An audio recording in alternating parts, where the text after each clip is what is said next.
Good afternoon, everybody. I'm Asaf Ramarowski, the Executive Director of SPME, and it is my pleasure to welcome you once again to our latest edition of our SPME Conversations and Talks.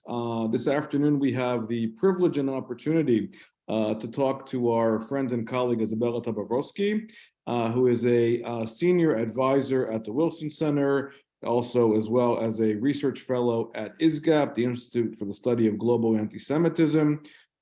She has been a prolific writer and researcher on Soviet anti-Zionism and contemporary anti-Semitism, especially from the left, and has written a tremendous amount of work on this topic.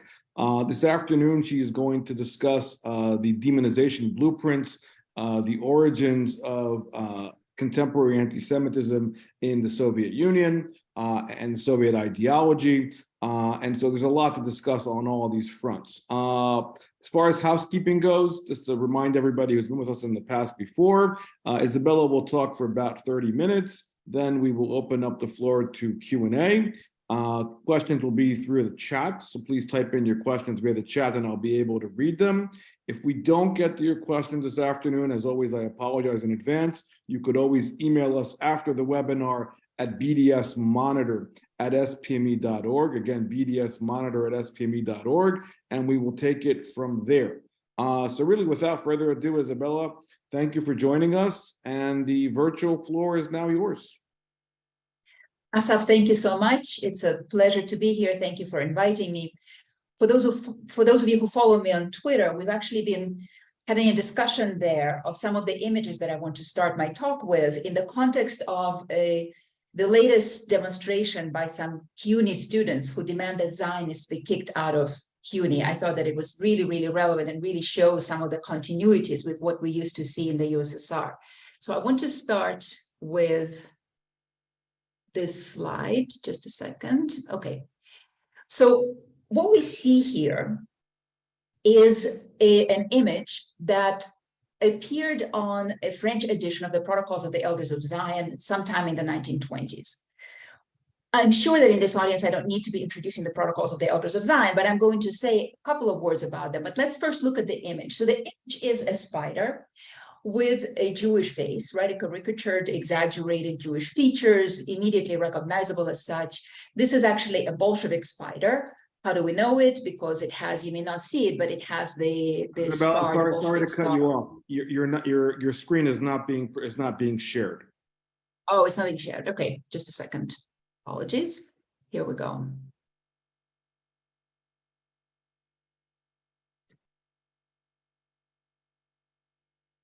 There you go. Okay, how about now? Do you see it? Yeah, now we see it. Okay, super. Okay, here's the image. All right, here we go. So this is a Jewish spider holding the world in its grip, essentially. So again, a couple of words about the protocols because it's actually really relevant to what we're going to talk about later. So the protocols, of course, are one of the most influential books of anti-Semitic conspiracy theory. And this is important because anti-Semitism is not just prejudice against Jews. It's fundamentally a conspiracy theory. Again, it will be relevant to what we're going to talk about later. The book has been one of the most influential books in this regard. It's a forgery that emerged in Russia in the early 20th century. It purports to report on a meeting of Jewish elders who are discussing how Jews are going to achieve world domination, to establish a tyrannical regime under the guise of democracy, to buy out media and politicians, to use propaganda to manipulate the world, and to lay their hands on the global finances. This work had a major influence on Hitler and the Nazis in general, so much so that Norman Kahn referred to the book as a warrant for genocide. It also proved extraordinarily adaptable. Russian white immigrants brought it to Europe after the Russian Revolution, claiming that it explained and proved that the Bolshevik regime was run by Jews as a way to implement the goals outlined in the protocols. And so here, once again, you see the Bolshevik spider who holds the world in its grips.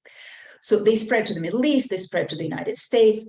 When the Bolsheviks came to power, they outlawed this kind of anti-Semitic propaganda. And for decades, the USSR claimed that it stood at the forefront of the fight against anti-Semitism, which makes it all the more surprising to see the image that we have here. And what is this image? This is an image from a May Day parade in 1972 in Moscow. So what we see here is a parade float. Once again, it's a spider holding the world in its grip. How do we know it's a Jewish spider? Because there is the Star of David, there is the nose, right? So it's easy to understand. So just as in the slide before, this is Jew as subhuman, yet supernaturally powerful. I think that if we look at these images together, they're strikingly similar. So how come that in the 1970s USSR, you could have this image and at a May Day parade of all places, right, surrounded by children, given what I just said, given that anti-Semitic propaganda was outlawed, given that the protocols were outlawed, given that the Nazis had adopted the protocols, and the Nazis being, of course, the key real and metaphorical enemy for the Soviets. And the answer is in the sign. And the sign, for those of you who read Russian, you may have already guessed. The sign says, Zionism is a weapon of imperialism, thereby supposedly rendering this image an almost exact copy of the image on the cover of the protocols as an anti-Zionist and not an anti-Semitic image. And of course, I'm being facetious here because an image, as we know, is far more powerful than words. And in fact, if you don't speak either French or Russian, you would not know the difference, right? This is essentially the same idea. You will most certainly know, most likely know, that this image is anti-Semitic. So why are we talking about this now? So I'm going to stop sharing. Okay, here we go. So I'm a scholar of Soviet anti-Zionist propaganda, and I grew up in the USSR. And one of the most striking aspects of contemporary anti-Zionist discourse in America is the extent to which it reproduces the tropes, the motifs, and the conspiracist explanatory logic of Soviet anti-Zionist propaganda. Specifically, the Soviet anti-Zionist propaganda campaigns of 1967 to 1989, 1990, essentially through the fall of the USSR. So what tropes are we talking about? Things that we are hearing in America today. Zionism is racism. Zionism is fascist. Israel is a settler colonial state. Israel is a tool of imperialism. Zionists are Nazis. Zionists collaborated with the Nazis during World War II. Israel is an apartheid state. Forgive me as I run through this, but it really is something that we heard all of it, 30, 50 years ago. Israel is a tool of American foreign policy. The Zionist lobby controls American politicians.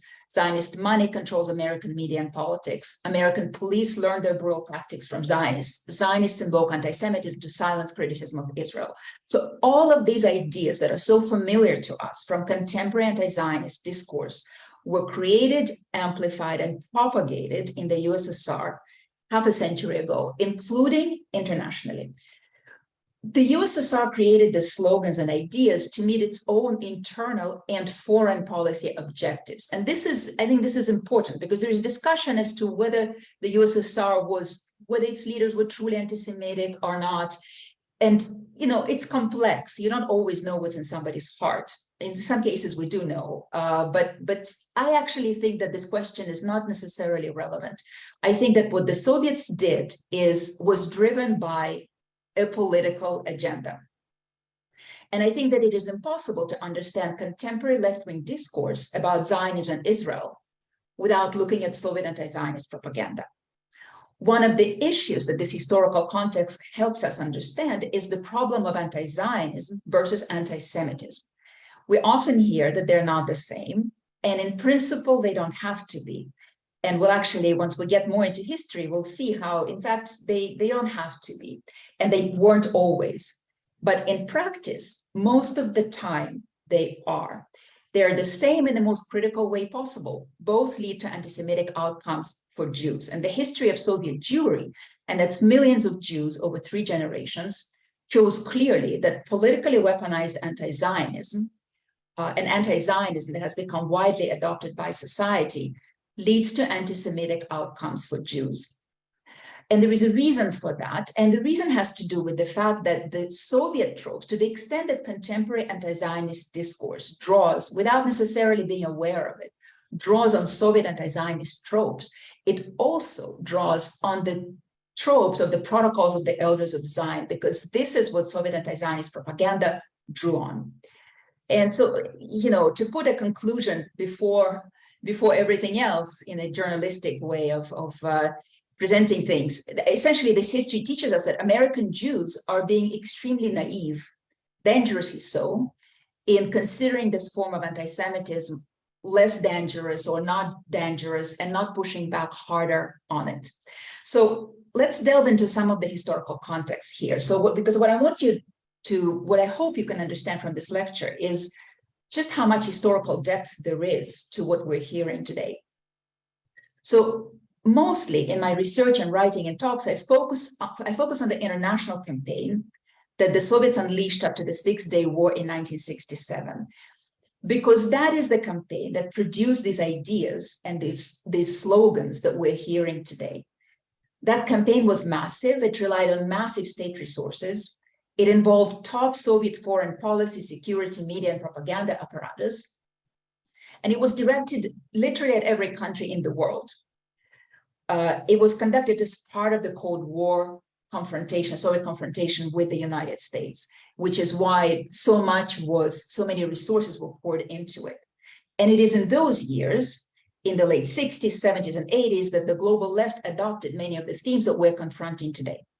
But the fact is that Soviet opposition to Zionism and ideological fight against it didn't start in 1967. It stretches back to the very early days of the Bolshevik Revolution, and in fact, even before it. Already in 1913, Stalin wrote a well-known article, Marxism and the National Question, where he explained why the Bolsheviks were against Zionism, and he explained why the Bolsheviks did not view Jews as a nation. That article is understood to have been significantly influenced by Lenin, and as many of you probably know, Lenin spoke up forcefully against Tsarist anti-Semitism and the culture of pogroms that it fostered.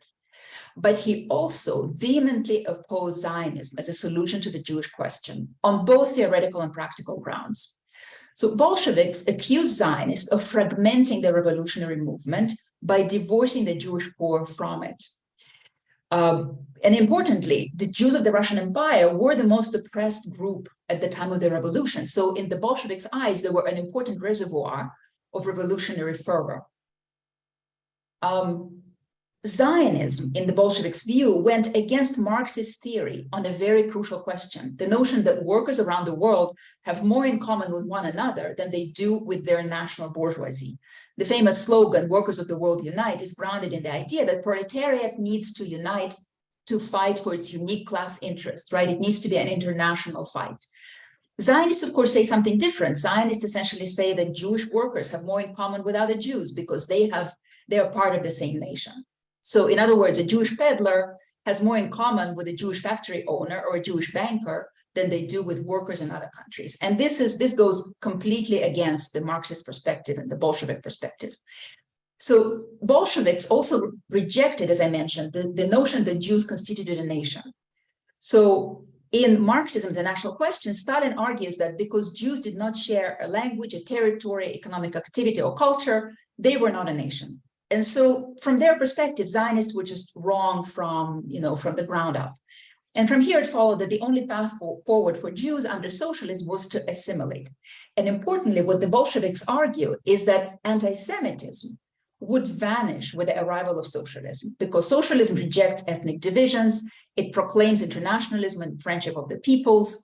And so once socialism arrives, there'll be no more anti-Semitism. Now, I'm sure that you can actually, some of you probably realize or notice that some of these ideas continue to dominate left-wing thinking about Jews and anti-Semitism today. In that famous Bernie Sanders op-ed that he published in the Jewish Currents during the last presidential campaign, he essentially relied on this same logic, that Jews need to join him because he fights against the oppression of all, and once the oppression of all is eliminated, then there will be no more anti-Semitism. So these ideas are more than a century old.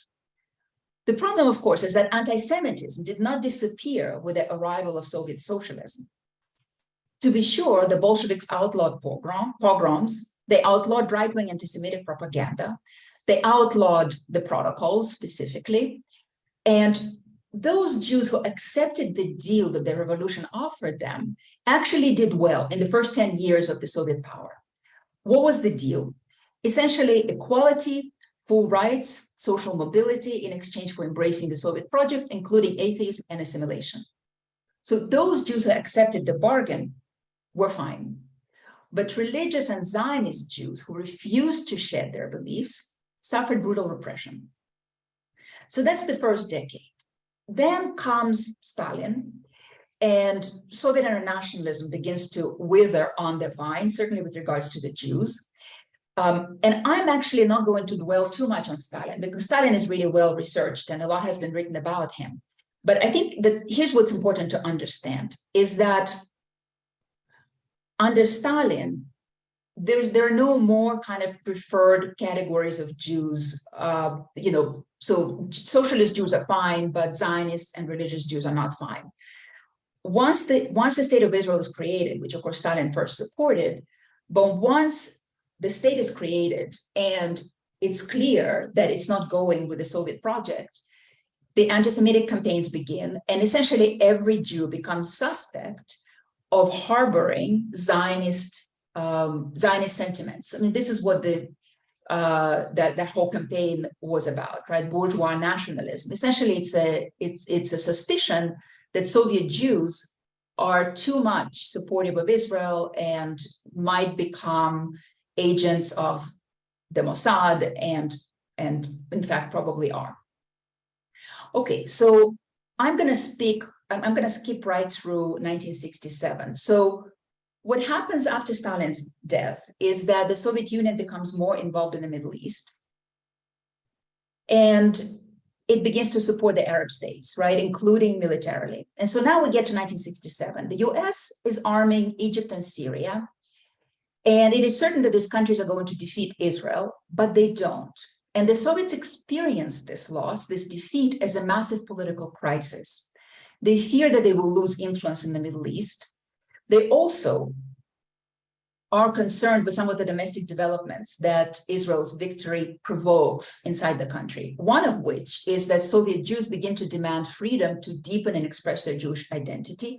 They also begin to demand a right to emigrate to Israel. And there is, of course, a campaign around the world in support of Soviet Jewry. And so we have to understand that Soviet political culture, and this is only 1967, this is just a little more than a decade after Stalin's death, right? But Soviet political culture always had conspiracism woven into it, right? Under Stalin, you had really for decades a climate of fear and paranoia and moral panics and search for internal enemies. And so when the Soviets lose to what their allies lose to what's really just a tiny state, their natural instinct is to start connecting the dots, to start looking for the hand that directs the whole thing. And they come to the idea that there are Jews in Israel, and there are also Jews in America who support Soviet Jews, who trying to undermine Soviet stability by supporting Soviet Jews. They start to look at all of the Jews who are in positions of power or influence in the United States in particular. And gradually they start to develop this idea that there is this Zionist conspiracy operating against them, operating against the USSR on the global stage. And this theory takes a couple of years really to come together. The articles against Zionism with this kind of conspiratorial tinge begin to appear already in August of 1967. But it takes a couple of years for them to come up with, to really connect all of the dots and to present it as a full kind of blown idea of how Zionists rule the world. And what's really striking is when you look at that literature is just the similarity, again, with the tropes of the protocols. So with the protocols, if the protocols talk about international Jews or international Jewry, the Soviets are talking about international Zionism. The protocols talk about Jews controlling the media. The Soviets talk about Zionists controlling the media, particularly in the United States. Same with every trope, right? Jews control politicians. The Soviets talk about Zionists controlling the politicians, et cetera, et cetera.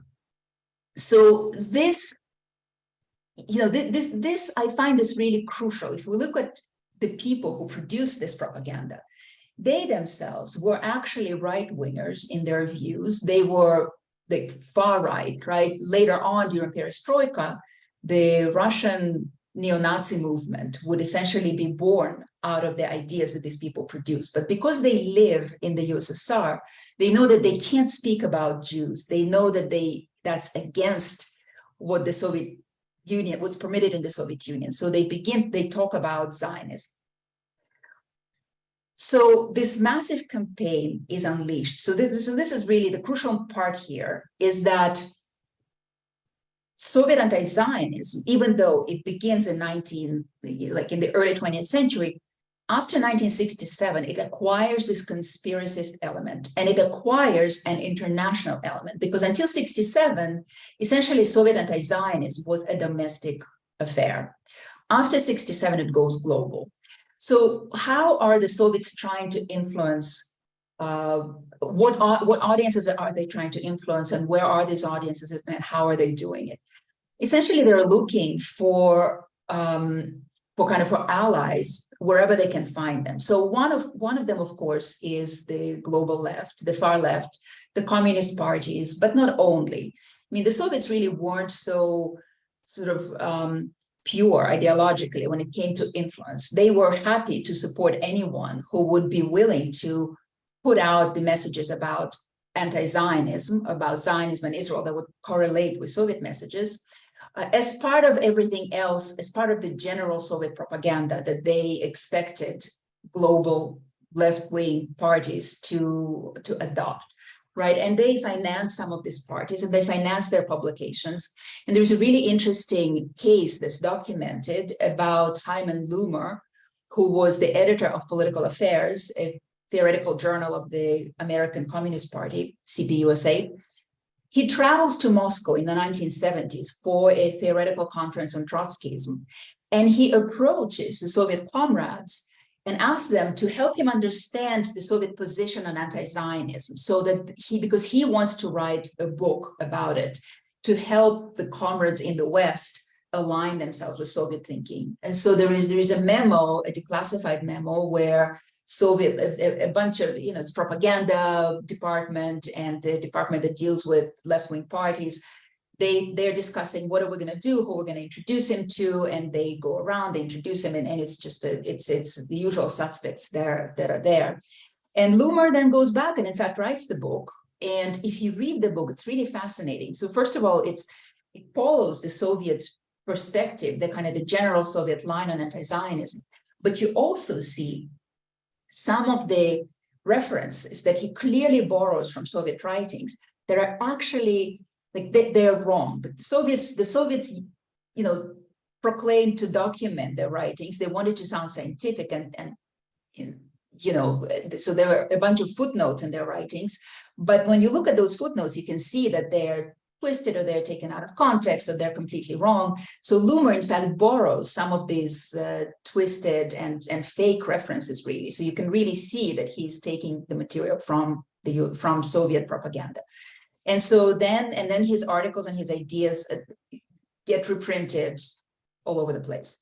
So that's one path. The Soviets were also very actively working with the British Communist Party, with the South African Communist Party. And what's interesting about it is that they changed the messages slightly depending on where the propaganda went.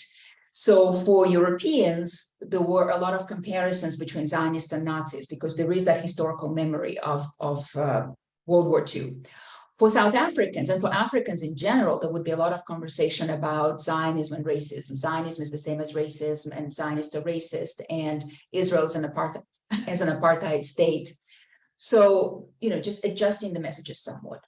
Another channel is through embassies, and there is this really fascinating piece of exchange between the American Soviet ambassador in Washington and the Ministry of Foreign Affairs in Moscow, discussing how Dobrynin is his last name, how he is going to influence the American the elites in terms of helping them to understand the Soviet perspective on Zionism and helping them adopt the Soviet perspective on Zionism. So he is expected to also work with Jewish groups and create tensions between Zionist and anti-Zionist Jews, and also to create tensions between Zionists and non-Jews, and to show that Zionists are really undermining the detente and undermining the Soviet-American relations. So, and they also tried to place articles in foreign media. So there's an amazing example of them placing an article in the New York Times. It's just filled with all of these messages about Zionists as racist and Zionists as Nazis. So there are multiple mechanisms. And I believe that it's at that time in the 70s and 80s that the global left really takes these messages on, takes on these slogans and these tropes and this conspiracist perspective.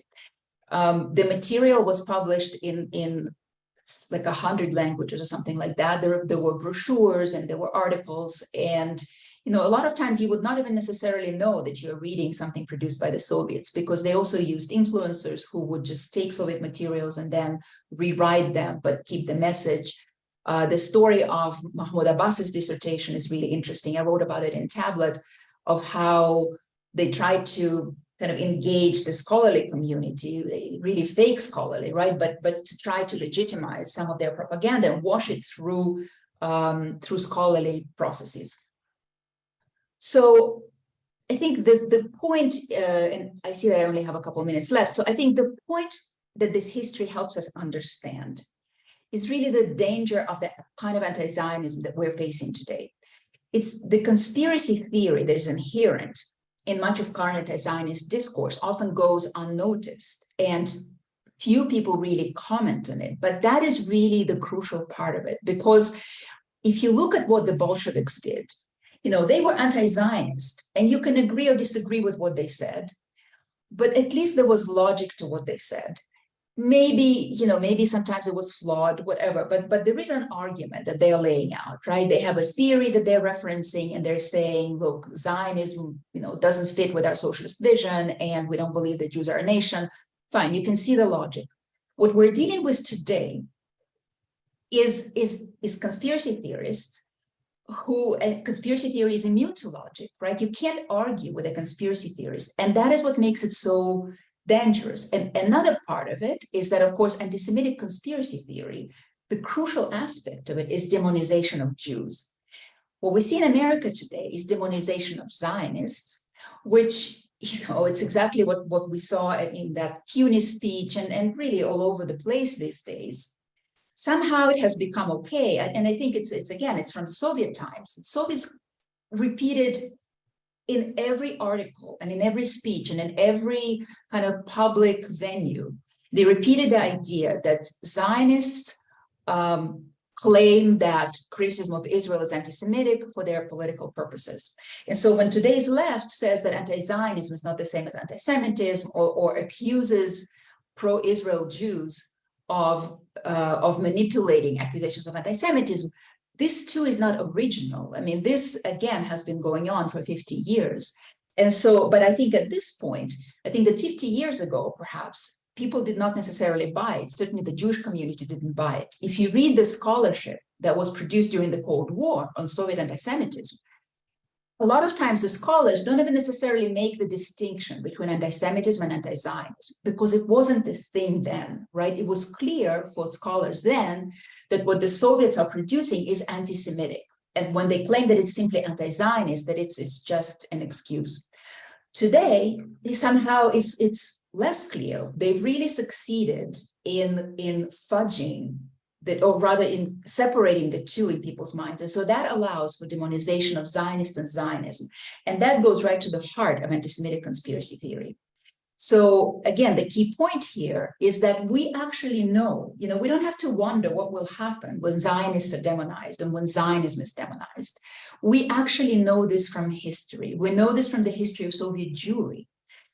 Soviet anti-Semitism was in fact expressed as anti-Zionism, and it was under this widely adopted anti-Zionist policy that Soviet Jews were oppressed and repressed, couldn't practice Judaism, couldn't learn Hebrew, were excluded from certain professions, were excluded from certain universities, were not allowed to emigrate to Israel. So were pushed out of university, were pushed out of universities, were pushed out of certain jobs. So we are seeing this happen in America today. And I'm really, really hoping that people will open their eyes to it because, again, history is all there and it teaches very clearly what happens. This anti-Zionist discourse that we're facing, conspiracist anti-Zionist discourse, is very, very, very dangerous. So I think I'll stop here and let Asaf and Alex moderate the Q&A. Great. Thank you very much for that, Izabella. There is, for your erudite comments, and there's a lot to unpack, and everybody needs to read what you're writing about. And a lot of this relates to, of course, a lot of the topics we've been tackling here at SPME. So we appreciate that all around. Before the Q&A is now open. So of course, people, if you have questions, please type in your questions via the chat. To start us off with, I think I'm going to let Alex start us off with a question, and then we will take it from there.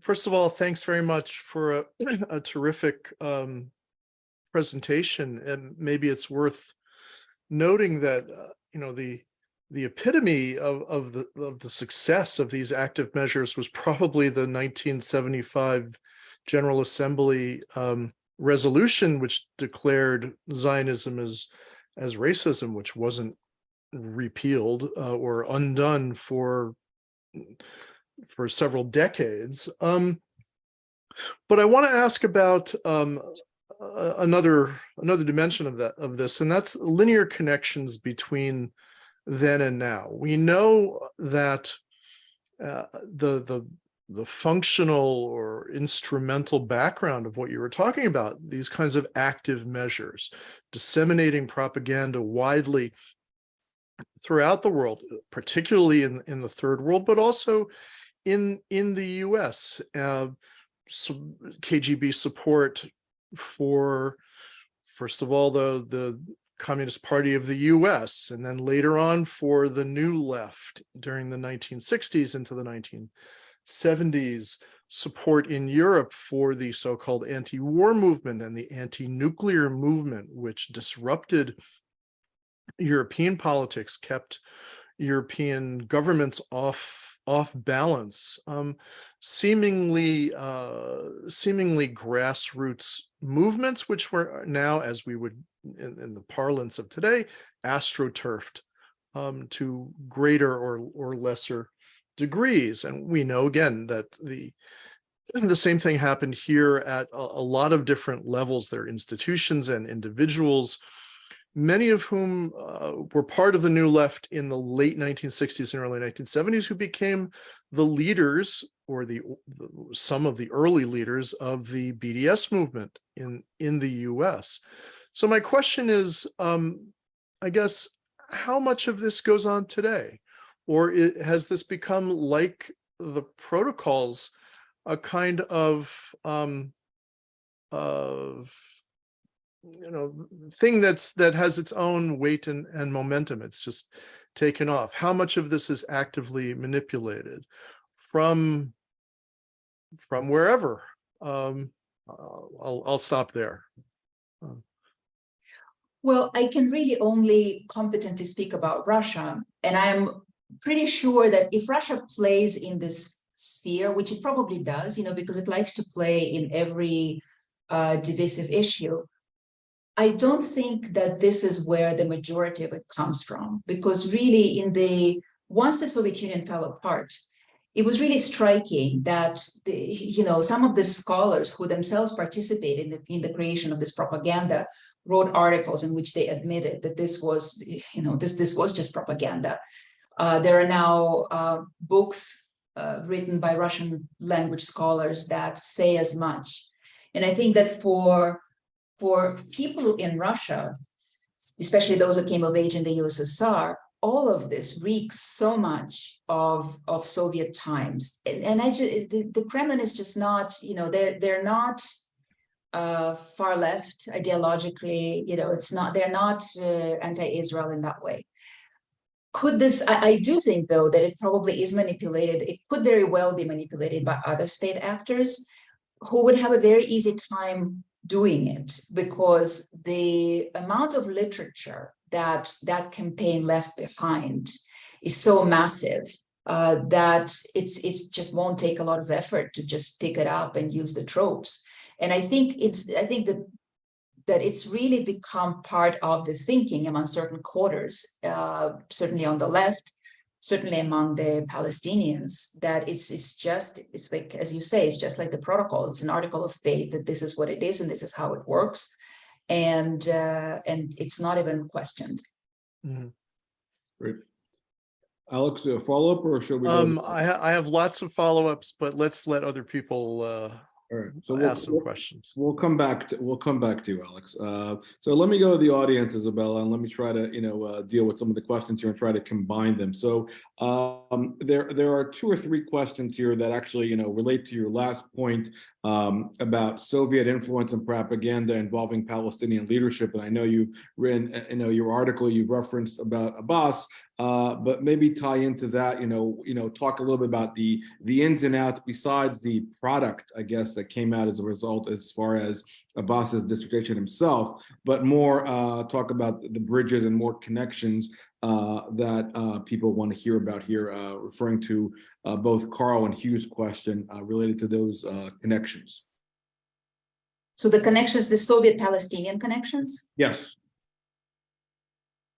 Well, look, this is not, this is not sort of the focus of my research, in-depth focus of my research. So I can only say that the connections were there for sure. The Soviets supported Palestinians and they helped train them.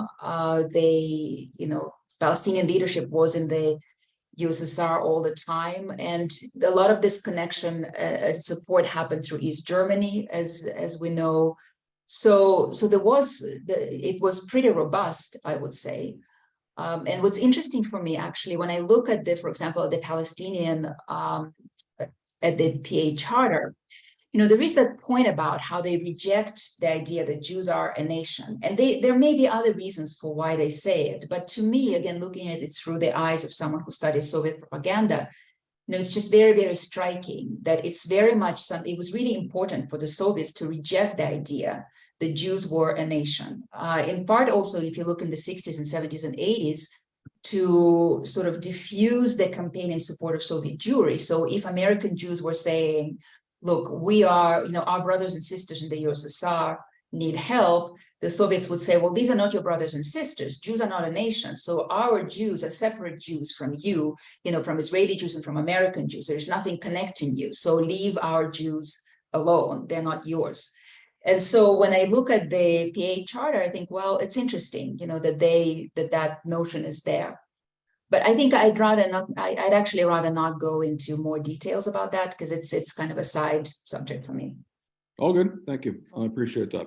So going to Ari Engel's question, he's asking about the connection between Bolsheviks and Marxists, and is the reason that they reject Zionism has to do because of the Jewish Marxist and Bolshevik leaders, and that Zionism was an affront to them? Or is he asking, were they scared because of the perception of power, Jews, and Zionists, and not Bolsheviks?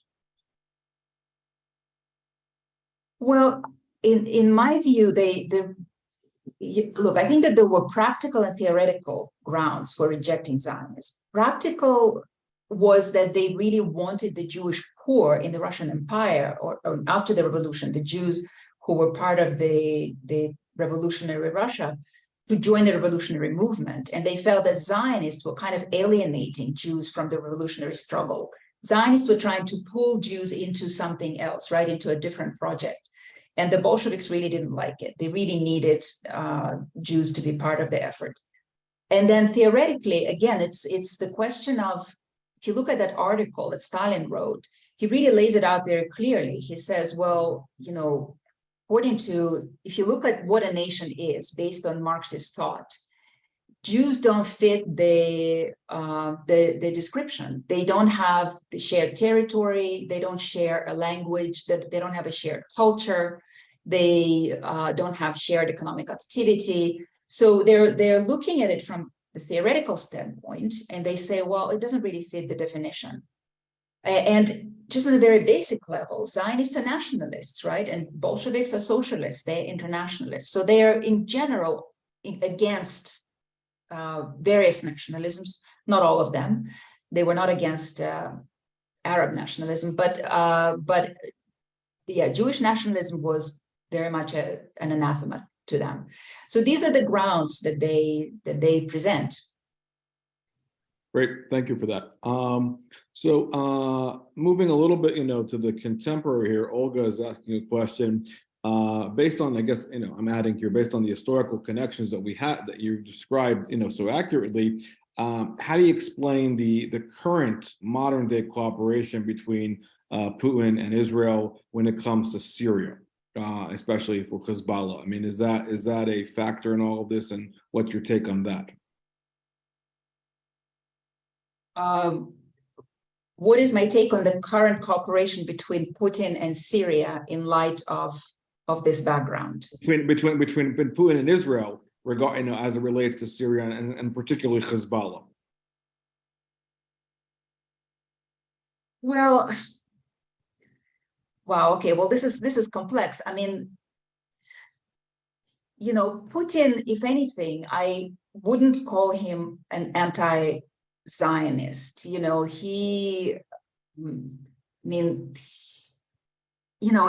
It's interesting because a lot of these post-Soviet states actually became very pro-Israel, because I think that they understood that what Soviet propaganda said before was just that, propaganda.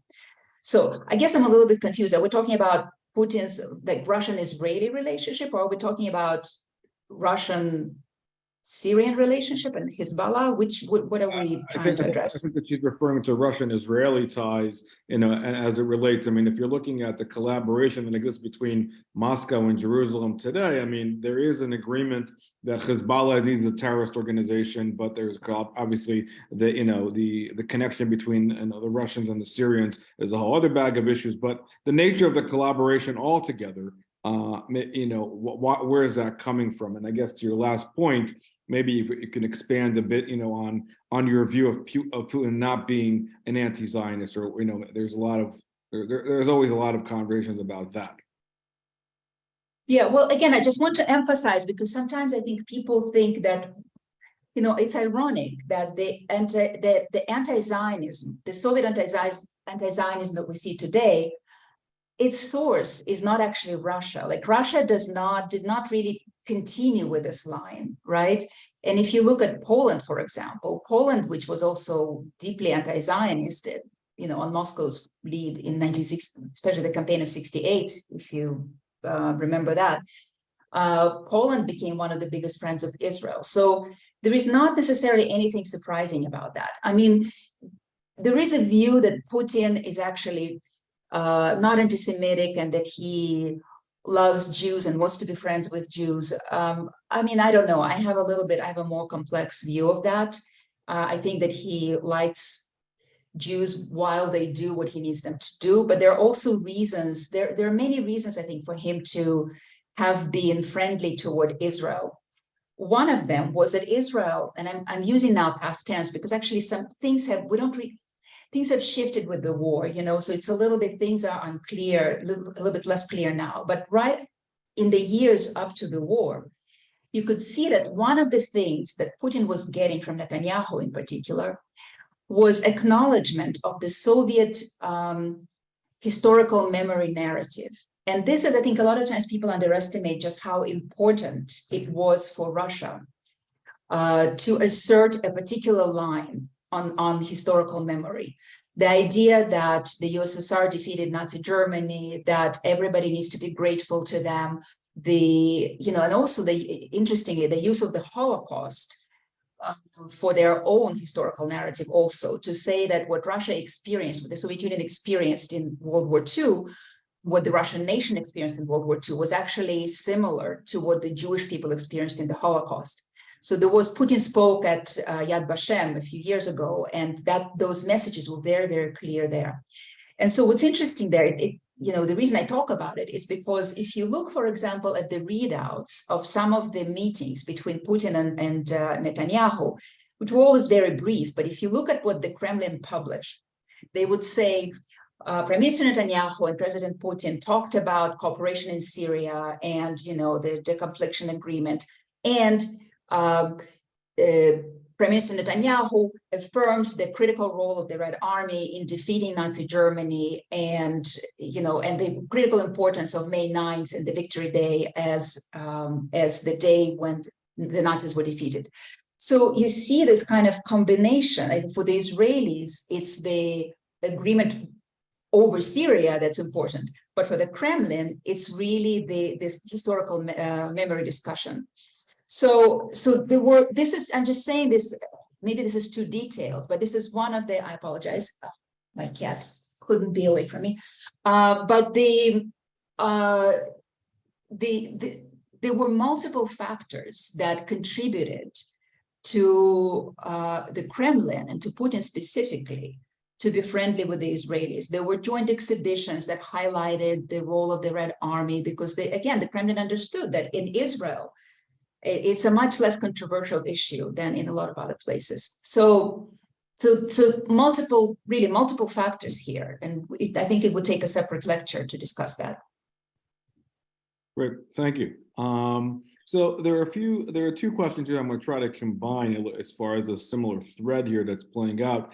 Given all the problems that we're describing, are you seeing any, and obviously understanding the nature of where many of these problems are coming from, are you seeing any ways of reducing or tackling these problems as far as restraining the expansion of the ideology, kind of, for lack of a better term, how do you cut the tentacles and trying to, break some of these issues, especially as you see a lot of this stuff spreading and metastasizing, as you mentioned in the earlier remarks, in the American Jewish community and the academy, in the media. But what are ways that you're observing or ways that we can adopt to kind of, have some solutions? Well, yeah. I don't think that go ahead. I said, if any. I mean, I know these are not easy problems to solve, but I'm saying based on your experience. Yeah. Look, I think that we need to learn this history, first of all, because I just find it really incredible that American Jews often act as if they're facing something new. This whole idea that we're facing new anti-Semitism. I mean, how new is it? There's nothing new about it. There are millions of Jews who have suffered under this kind of ideology and under this kind of rhetoric. The fact that we don't know it, that it's not taught, is shocking to me, especially given the role that American Jews played in helping Soviet Jews liberate themselves, right? So it's really a question that I ask myself all the time. How is it that this history was never incorporated into Jewish education? So I think that's where it needs to start. Number two is I think we really need to sort of get our heads around the fact that we are dealing with conspiracy theory, and we need to be saying it, I think, in very clear language, because a lot of times we try to get into these arguments with anti-Zionists. We try to argue on facts with them, and it's fine. It's important to establish a factual basis to what we're saying. But we also need to be very clear that it's conspiracy theory. And anytime you have conspiracy theory related to Jews, whether you call them Zionists or, I don't know, anything else, it's extremely dangerous. And I think we need to start showing the parallels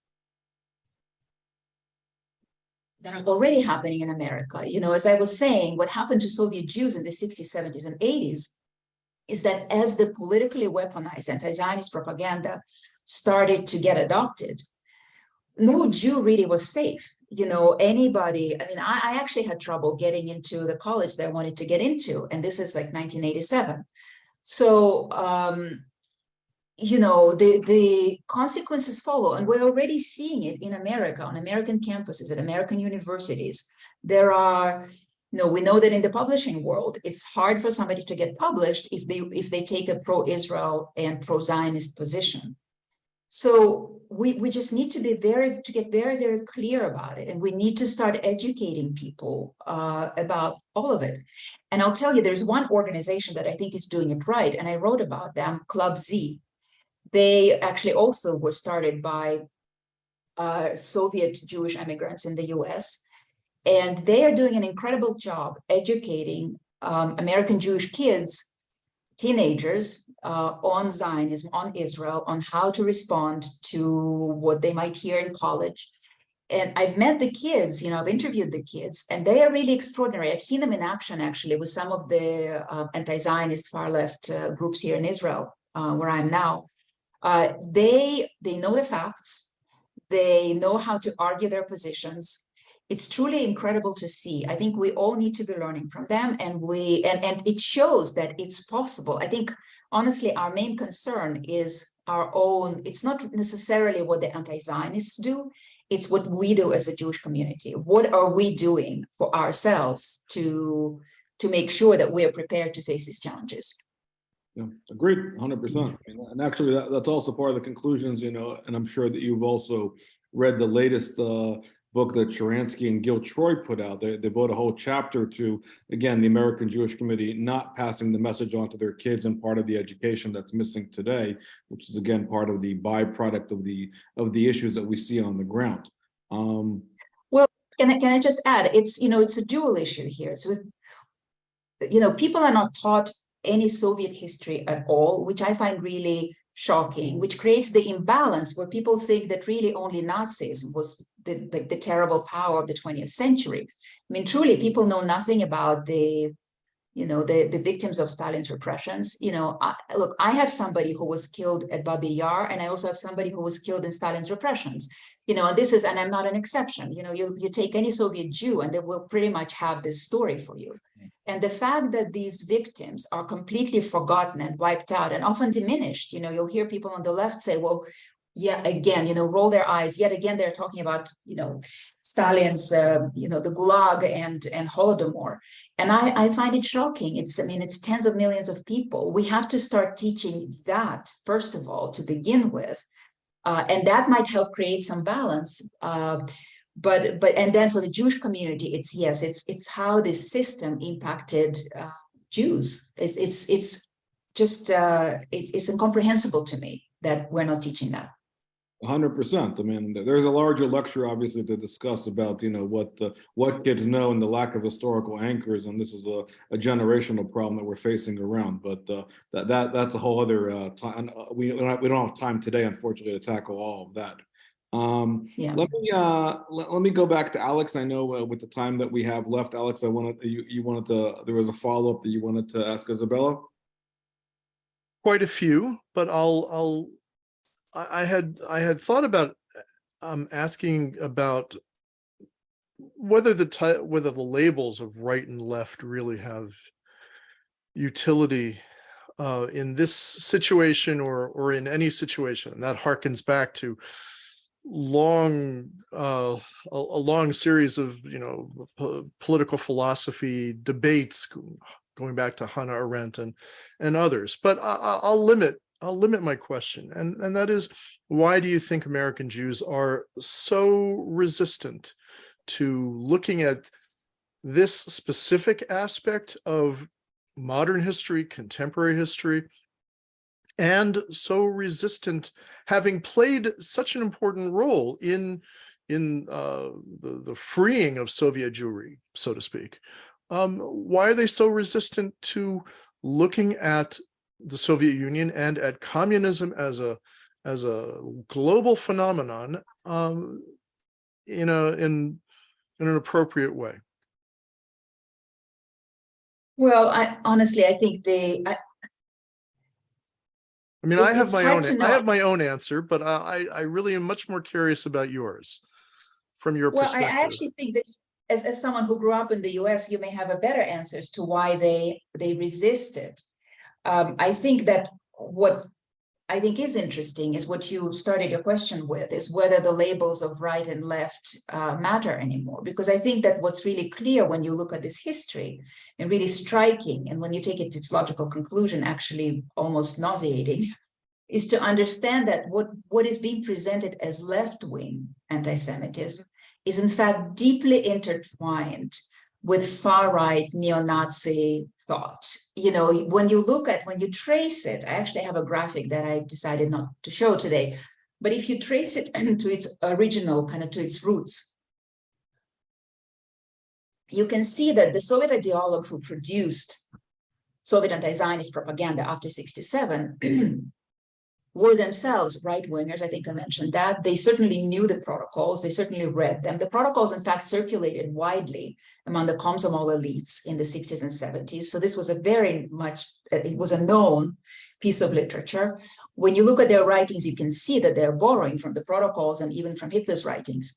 And so here you have a far left empire building an ideology that it claims is entirely left-wing and socialist and selling this as such to the global left, but it's deeply influenced by far-right anti-Semitic conspiracy theory. And then when the Soviet Union falls apart, the same people who produced this supposedly left-wing anti-Zionist theory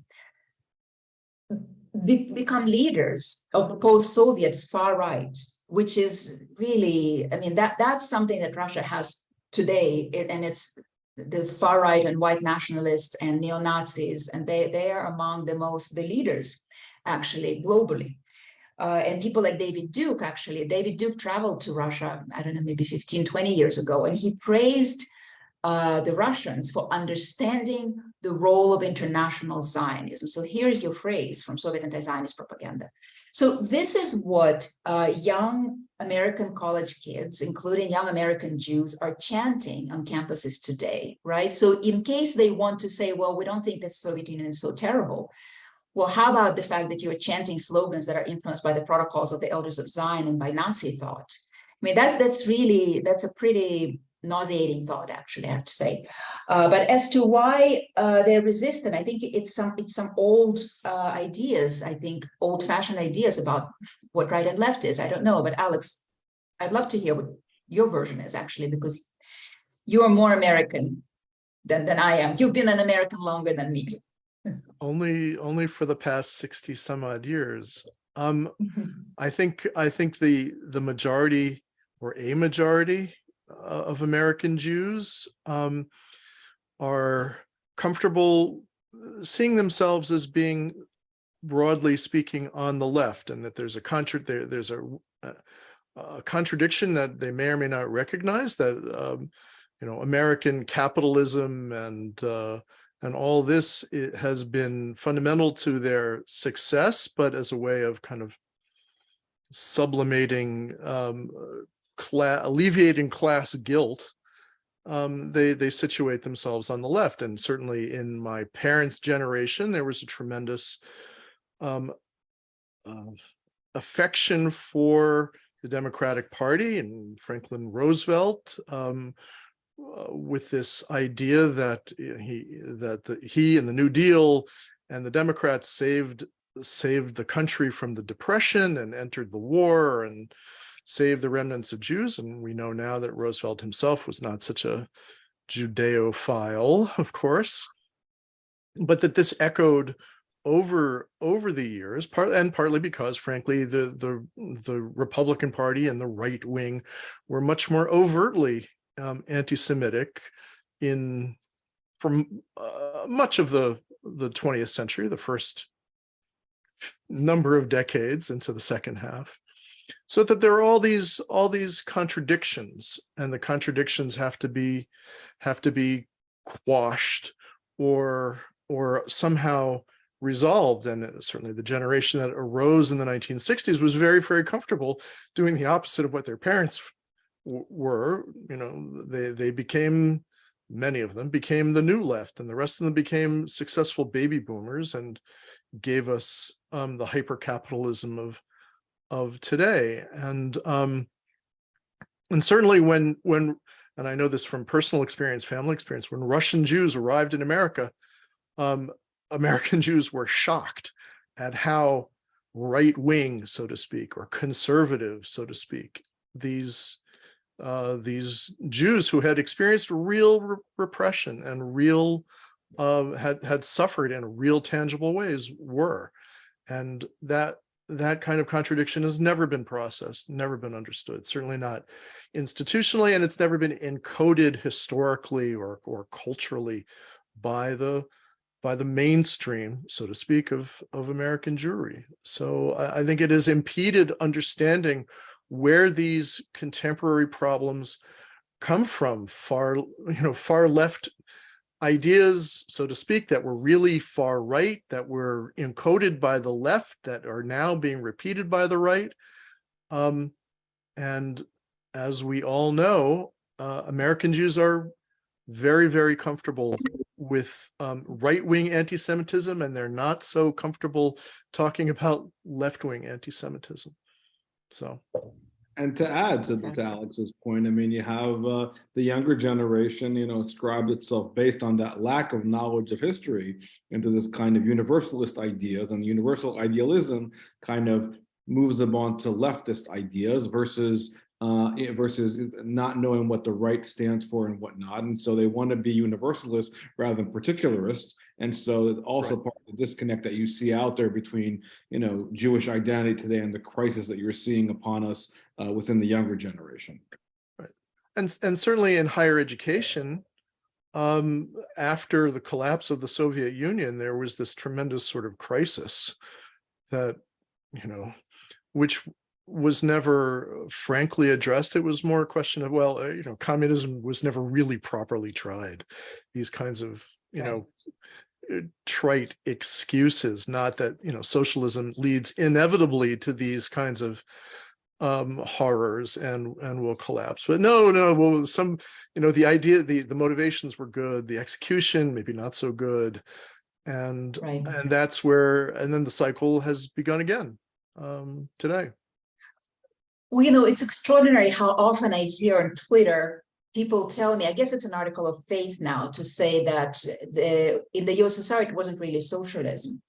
Okay, I mean, I lived there. They always talked about socialism. Maybe it wasn't from the current perspective, of the perspective of the current generation, but I really think that, the left has a really hard time, I think, dealing with its history. I don't see that there's a lot of really ugly history in the 20th century that today's left doesn't even know about and doesn't want to deal with. And it's unfortunate. It's really unfortunate. Unfortunately, on that note, also our time is up. I know we have, there's much for us to talk, and we could probably spend hours here talking, probably over more than coffee, stronger drinks to unpack all of these issues. But really, I want to thank you, Izabella, for taking the time. I appreciate it all around. I want to thank Alex as always. And of course, I want to thank the audience for joining us this afternoon. There is so much to talk about, and we appreciate all the work that you're doing, and we hope you can come back and talk to us again. Thank you so much for having me. Really enjoyed it. Our pleasure all around. As I hope everybody enjoyed our conversation this afternoon, and be on the lookout for future webinars that will be coming out shortly. Hope everybody's doing well and staying safe. And I wish everybody a good day. I know it's closer to evening your time, Izabella, as far as time zone wise. So have a good evening, and we look forward to talking soon. Take care. Bye.